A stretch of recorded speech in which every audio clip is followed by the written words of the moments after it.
Hello दोस्तों, नमस्कार। मेरा नाम है राशिद अली और मेरे चैनल का नाम है CS स्टडी BC। मैं आपकी तैयारी करा रहा हूँ BCom सेकंड सेमेस्टर और आपका जो सब्जेक्ट है वो है वित्तीय लेखांकन यानी कि फाइनेंशियल अकाउंटिंग। ठीक भाई।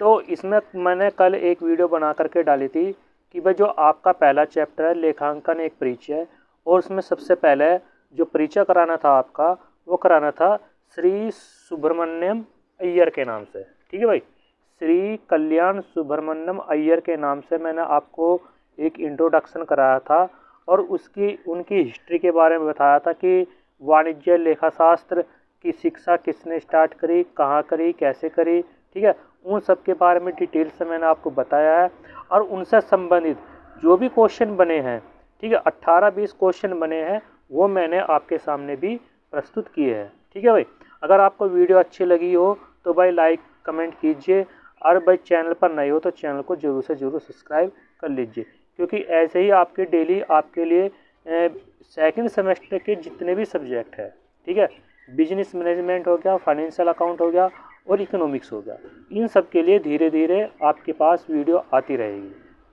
ठीक है भाई। अब नेक्स्ट स्टेप पे चलते हैं। नेक्स्ट स्टेप पे यह है कि लेखांकन की आवश्यकता कब पड़ती है। ठीक है भाई, जो लेखांकन है नीड फॉर अकाउंटिंग।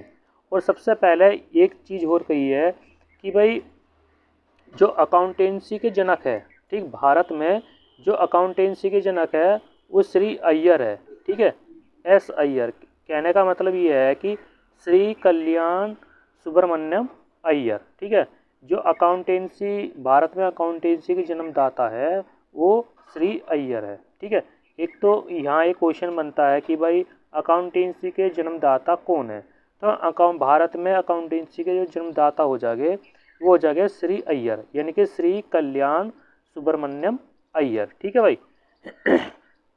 इनके बारे में मैंने आपका जो पहला लेक्चर है, यानी कि कल मैंने वीडियो डाली थी 16 उसको 17 अप्रैल को। ठीक है, जो वीडियो डाली थी उसमें आप जा कर के देख लेना, क्योंकि बहुत अच्छे से मैंने एक्सप्लेन किया है थ्योरी को, और उनके जो उससे संबंधित जितने भी क्वेश्चन बनते हैं वो सब लिए है मैंने। 18 क्वेश्चन बनते हैं, वो सब चीज़ मैंने ली है। ठीक है भाई। तो अब यहाँ से है आपकी जो थ्योरी है लेखांकन की आवश्यकता। जो आपकी जो लेखांकन की आवश्यकता वो क्यों पड़ती है। देखो, लेखांकन की जो आवश्यकता है वो प्राचीन काल से ही है।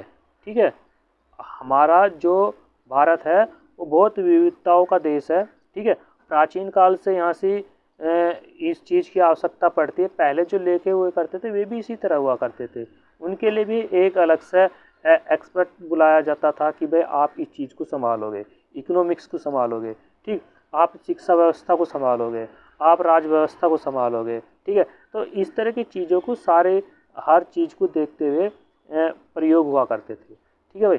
तो भाई इसमें आपके जो है यह है कि श्रम का विभाजन, यानी कि किसको किस तरह मतलब मजदूरी मिलेगी। ठीक है, तो किसको किस तरह मजदूरी नहीं मिलने की। पहला भाई असरफी में वो करा था कि आप इतना काम करोगे तो आपको इतनी असरफी मिलेगी, ये इतना वो मिलेगा। ठीक है, फिर धीरे धीरे चीज़ें बदलती चली गई।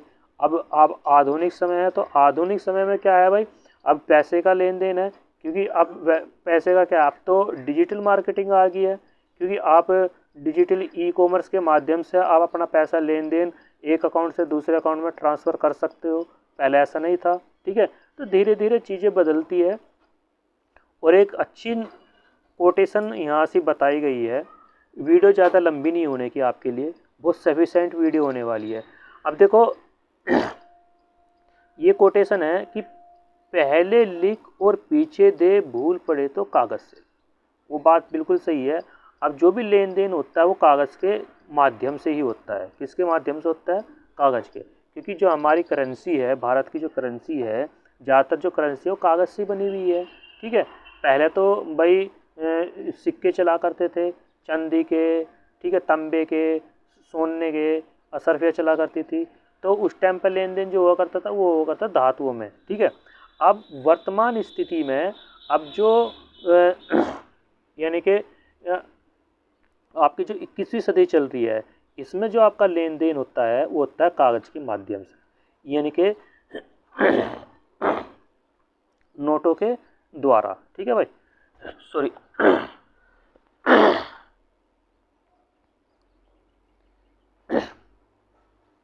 तो ये है थी भाई लेनदारी किस तरह हुआ करती थी। ठीक है, वर्तमान में प्रत्येक व्यवसायी, ठीक भाई, वर्तमान में प्रत्येक व्यवसायी एक निश्चित अवधि के पश्चात व्यवसाय की देनदारी, लेनदारी, लाभ हानि, ठीक है भाई, आर्थिक स्थिति जानने के इच्छुक होता है।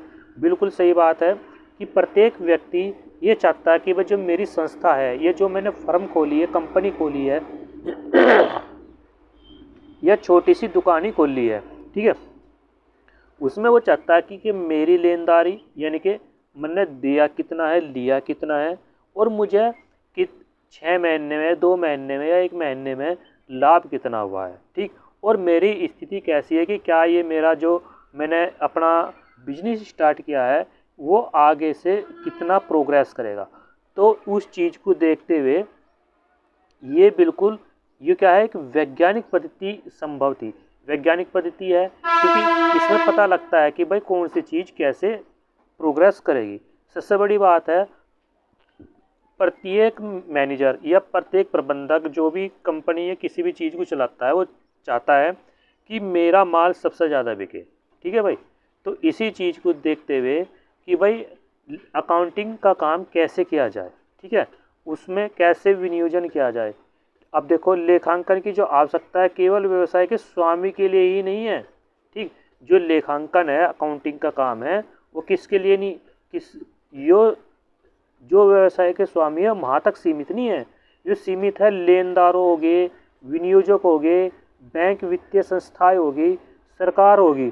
ठीक है, इसका बहुत बड़ा व्यापक क्षेत्र हो गया है। ठीक, जो लेखांकन यानी कि अकाउंटिंग का काम अब हर वर्ग, हर क्षेत्र में फैलता जा रहा है, फैल चुका है। ठीक, आप देखोगे ई कॉमर्स, यहाँ भी अकाउंटिंग का काम है। ठीक, एक छोटी सी दुकान खोल करके बैठ जाओ, वहाँ भी आपको लेखा जोखा करना पड़ेगा। आपको ये देखना पड़ेगा कि भाई मेरी ये कितनी चीज़, कौन कौन सी चीज़ बिकी है, कितने की हमने बेची है, ठीक है, उस पर कितना हमें प्रॉफिट हुआ है, उन सब का कितने व्यक्तियों को हमने उधार दिया है, कितने व्यक्तियों को हमने नगद दिया, उन सब का लेखा। ठीक, अकाउंटिंग की तो आवश्यकता हर क्षेत्र में पड़ती है भाई। ठीक है, जो अकाउंटिंग की अवस्था है वो हर क्षेत्र में है। लेनदारों यानी कि हमने किसको कितना माल दिया है, विनियोजक यानी कि हमने कितना विनियोजक का मतलब है हमने कितना अपना पैसा इन्वेस्ट किया है, किस क्षेत्र में किया है, कहाँ कहाँ हमने अपना पैसा लगाया है। बैंक और वित्तीय संस्थाएं यानी कि जो हमारी बैंक है वे भी आपके बिना अकाउंटिंग के नहीं रह सकती, क्योंकि उन्हें भी अकाउंटिंग करनी पड़ती है कि भाई किस ग्राहक के पैसे आए हैं, किस ग्राहक को पैसे हमने कितने दिए हैं, कब खाता खुला था, कितने उसके अकाउंट में पैसे है, कि किस तरह उस पर ब्याज लगाना है। तो ये सारी चीज़ जो है वो अकाउंटिंग के माध्यम से ही होती है। ठीक है भाई। अब अगला सॉरी अब अगला स्टेप है आपका लेखांकन का विकास। ठीक, डेवलपमेंट ऑफ अकाउंटिंग यानी कि आपका जो डेवलपमेंट ऑफ अकाउंटिंग है वो कब से स्टार्ट हुआ है। अब देखो, सबसे बड़ी बात है अकाउंटिंग का जो विकास है वो प्राचीन काल से ही हो रहा है। ठीक, और लेखांकन वर्तमान में समाज के प्रत्येक वर्ग के लिए उत्तरदायी ठहराया जाना सही है, बिल्कुल सही है। जो आपका लेखांकन अकाउंटिंग है, ठीक है भाई, जो आपका अकाउंटिंग है वो प्रत्येक समाज, प्रत्येक वर्ग के लिए है। ठीक, यानी कि भाई एक ऊंची जाति के लिए, अब तो कोई सी भी जाति का हो सबके लिए बराबर है। ठीक, अकाउंटिंग अब तो सबके लिए सफिशेंट है। अब देखो, इसमें एक दूसरी बात यह है कि क्वेश्चन पूछता है कि लेखांकन का जो विकास है वो कितने वर्ष पहले हुआ। ठीक, तो इसमें साफ लिखा हुआ है कि 4500 वर्ष पूर्व लेखांकन का विकास हो चुका था।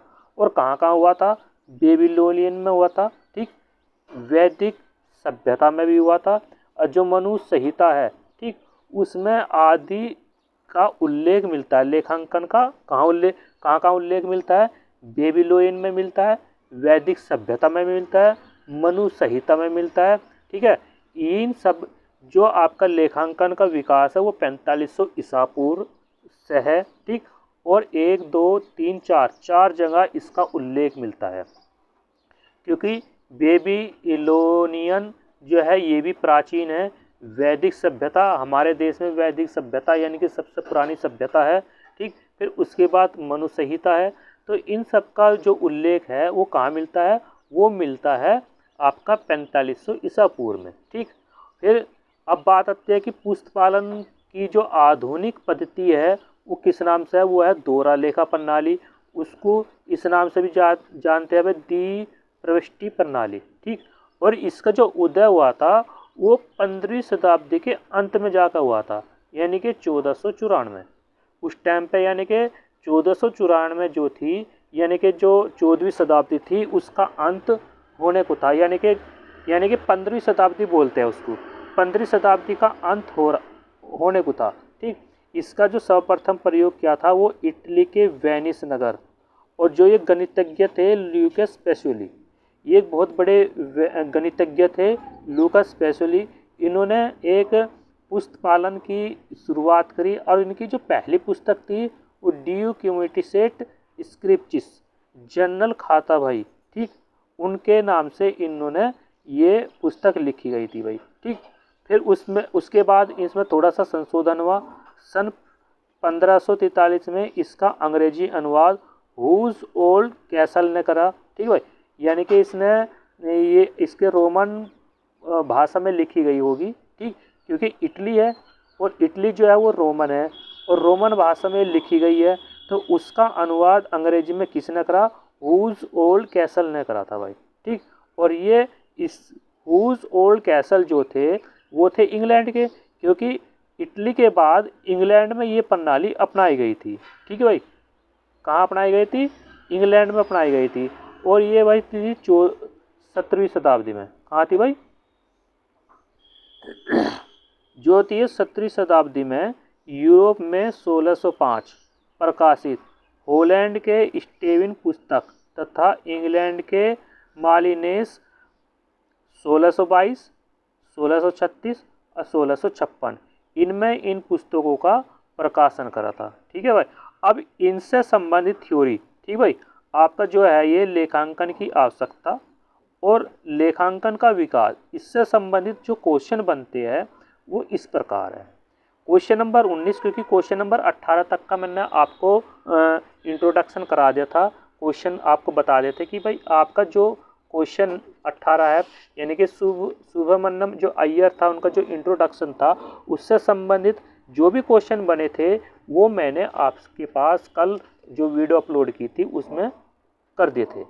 अब क्वेश्चन नंबर 19 है कि निम्नलिखित में से डिप्लोमा धारक के लिए एक अकाउंटेंट के अधीन डैश डैश की आर्टिकल्स की आवश्यकता हुई, यानी कि वो कितने वर्षों तक के लिए हुई। ठीक, जो इसका ऑप्शन ए है 1 वर्ष के अधीन थी, ऑप्शन बी 3 वर्ष के अधीन थी, ऑप्शन सी 4 वर्ष के अधीन थी और ऑप्शन डी 5 वर्ष के अधीन थी।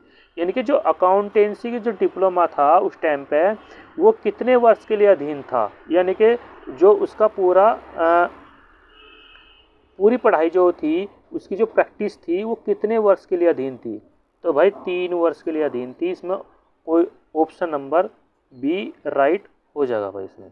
ठीक है, क्वेश्चन नंबर 20, निम्नलिखित में से भारत में वाणिज्य शिक्षा के अग्रणी होने के लिए सभी हाथों में स्वीकार किया जाता है और उनके क्षेत्र में उनका योगदान महत्वपूर्ण रहा। यह जो कथन है वो किसने कहा, एक परिभाषा है और जरूर आएगी, यो परिभाषा जरूर आएगी, वो किसने कहा, ऑप्शन में देख लेते हैं। पहला ऑप्शन है श्री जी.पी. कपाड़िया, बी ऑप्शन है एस अय्यर, ऑप्शन सी है कार्टर और ऑप्शन डी है गोटलीबाई। क्वेश्चन नंबर 20 का जो आंसर है वो है ए, जे.पी. कपाड़िया ने ये परिभाषा दी थी, यानी कि ये कथन दिया था। अब बात करते हैं कि जो लेखांकन का विकास है, डेवलपमेंट ऑफ अकाउंटेंट, ठीक, अकाउंटिंग, उसका जो विकास है वो कब हुआ। अब इससे यहाँ संबंध क्वेश्चन जो बनते हैं वो आपके सामने है। निम्नलिखित में से लेखांकन का विकास किस सन में हुआ। ठीक, अभी मैंने आपके सामने डिस्कस किया था कि जो लेखांकन का विकास है वो किस ईसा पूर्व से हुआ।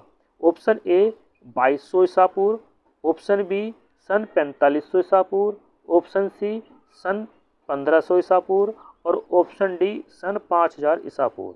ठीक, मैंने अभी आपके पास डिस्कस किया था कि जो लेखांकन का विकास है वो 4500 ईसा पूर्व से है, यानी कि प्राचीन काल से लेखांकन का जो विकास है 4500 ईसा पूर्व में हुआ।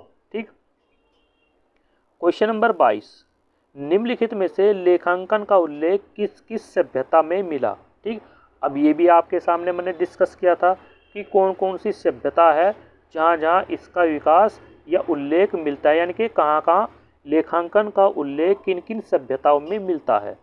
Option A Babylonian, option B वैदिक सभ्यता, ऑप्शन सी मनु संहिता में, या ऑप्शन डी सभी में। तो मैंने डिस्कस किया था भाई इन सभी में इसका विकास मिलता है। ठीक भाई। क्वेश्चन नंबर 22 का आंसर डी है, यानी कि लेखांकन का जो लेखांकन का विकास है वो किन किन सभ्यताओं में मिलता है, वो बेबीलोन में भी मिलता है। ठीक भाई। और वैदिक सभ्यता में भी मिलता है, मनु संहिता में भी मिलता है, यानी कि इसका आंसर 4D हो जाएगा भाई। क्वेश्चन नंबर 23, निम्नलिखित में से पुष्पपालन की आधुनिक पद्धति द्विप्रविष्टि प्रणाली का जन्म किस शताब्दी के अंत में हुआ। ठीक भाई। यहाँ भी क्वेश्चन पूछ सकता है एग्जामिनर कि भाई कौन सी शताब्दी थी या कौन सी शताब्दी के अंत में इसका विकास हुआ, यानी कि अंत हुआ। क्वेश्चन नंबर 23 का ऑप्शन ए 18वीं शताब्दी में, ऑप्शन बी 19वीं शताब्दी में, ऑप्शन सी 15वीं शताब्दी में, और ऑप्शन डी इनमें से कोई नहीं। तो जो आपका पुष्पपालन की जो आधुनिक पद्धति है द्विप्रविष्टि प्रणाली, जिसको दोहरा लेखा प्रणाली के नाम से भी जानते हैं, उसका जो अंत हुआ था वो हुआ था 15वीं शताब्दी के अंत में। 15वीं शताब्दी के अंत में हुआ था, सन मैं आपको बताता हूँ 1494 में। ठीक है भाई। तो इसका आंसर सी राइट हो जाएगा। क्वेश्चन नंबर 24, द्विप्रविष्टि प्रणाली का आविष्कार किस देश में हुआ। बिल्कुल पूछेगा यहाँ से। जो द्विप्रविष्टि प्रणाली है यानी कि दोहरा लेखा प्रणाली है, दोहरा लेखा प्रणाली का आविष्कार किस देश में हुआ। ऑप्शन ए भारत में हुआ, ऑप्शन बी अमेरिका में हुआ, ऑप्शन सी इटली में हुआ, ऑप्शन डी इंग्लैंड में हुआ। तो इसका आंसर हो जाएगा सी, इटली में इसका विकास हुआ था। ठीक। जो आविष्कार हुआ था दोहरा लेखा प्रणाली, जिसको हम द्विप्रविष्टि प्रणाली के नाम से जानते हैं, उसका जो आविष्कार है वो इटली देश से हुआ था। ठीक। और नगर कौन सा है, वेनिस नगर है, ध्यान रखना वेनिस नगर है। ठीक है। दोहरा लेखा प्रणाली जिसको द्विप्रविष्टि प्रणाली का आविष्कार किस सन में हुआ, अब सन पूछ रहा है भाई। क्वेश्चन नंबर 25 का ऑप्शन ए सन 1494। ठीक है भाई। ऑप्शन बी सन 1553 ईस्वी, सन 1605 ईस्वी, ऑप्शन डी सन 1712 ईस्वी। तो इसका ए आंसर राइट हो जाएगा 1494। दोहरा लेखा प्रणाली का जो आविष्कार हुआ था वो 1494 में हुआ था भाई।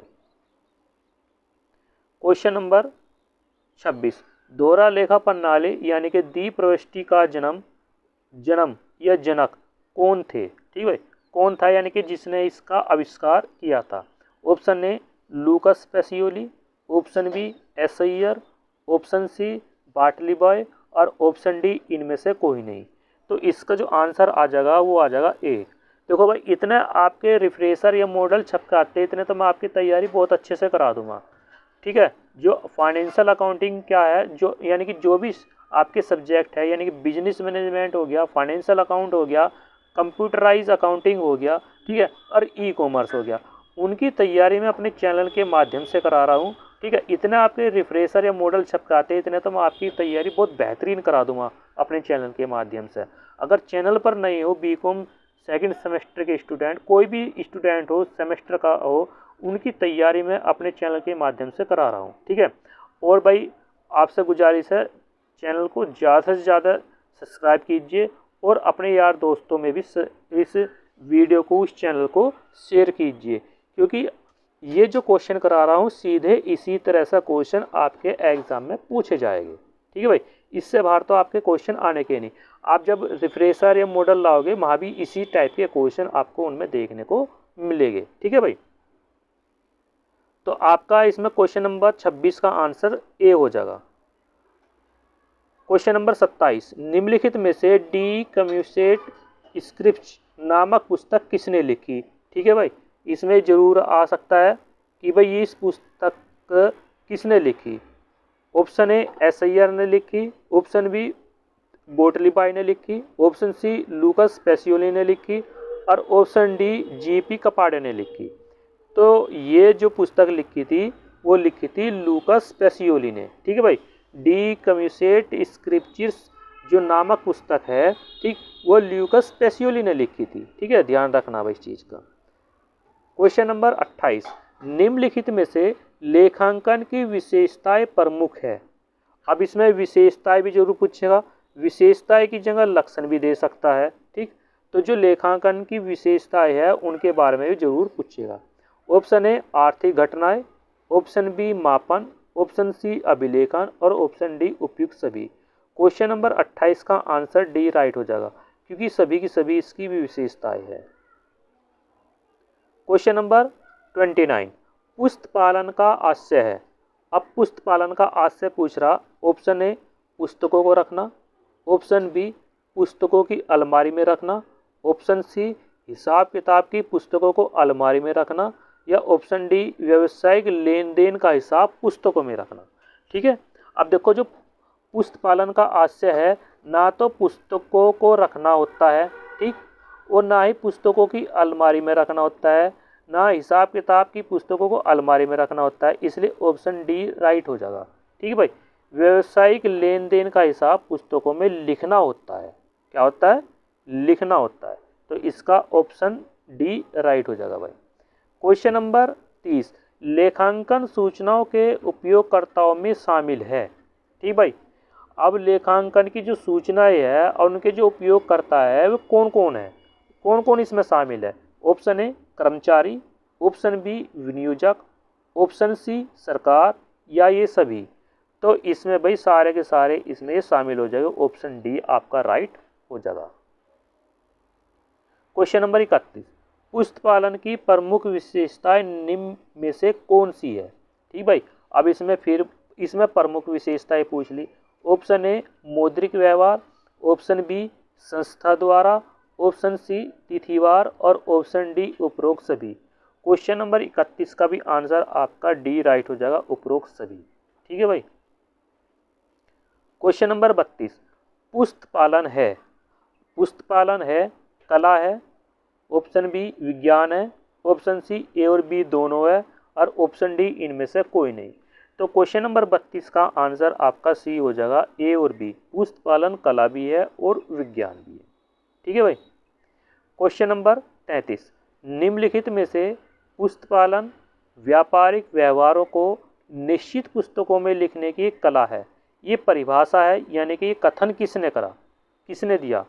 Option A J R. Batliboi, option B Spicer एवं पैगलर, ऑप्शन डी डावर और ऑप्शन डी डोनाल्ड, ठीक भाई। क्वेश्चन नंबर 33 का जो आंसर हो जाएगा वो हो जाएगा आपका ए, जे.आर. बोटली बाय ने ये परिभाषा दी है, ठीक। जो आपका लेखांकन का विकास है, डेवलपमेंट ऑफ अकाउंटिंग का, यहाँ तक जो क्वेश्चन बनते थे वो आपके सामने प्रस्तुत है। आगे की जो थ्योरी है उसमें जो क्वेश्चन बनेंगे वो आपके पास अगली वीडियो में प्रस्तुत हो जाएंगे, ठीक है भाई। तो वीडियो अगर आपको पसंद आई हो, ठीक, आपको कंटेंट पसंद आया हो, मटेरियल पसंद आया हो, ठीक है भाई, तो चैनल को जरूर से जरूर सब्सक्राइब करिए, ठीक है। क्योंकि आपका बहुत 17 चैप्टर है इसके अंदर, ठीक है भाई। आपके 18 चैप्टर है, जिनमें से एक चैप्टर को सिलेबस के अंदर नहीं रखा गया पर इसके अंदर है, ठीक। इस चीज़ को देखते हुए, क्योंकि इस समय बहुत जून जुलाई में बोल रखा है कि आपके एग्ज़ाम हो जाएंगे, तो इसलिए आपकी डेली वीडियो आती रहेगी। अब हर सब्जेक्ट में आपकी वीडियो आएगी, ठीक है भाई। थैंक यू, नमस्कार।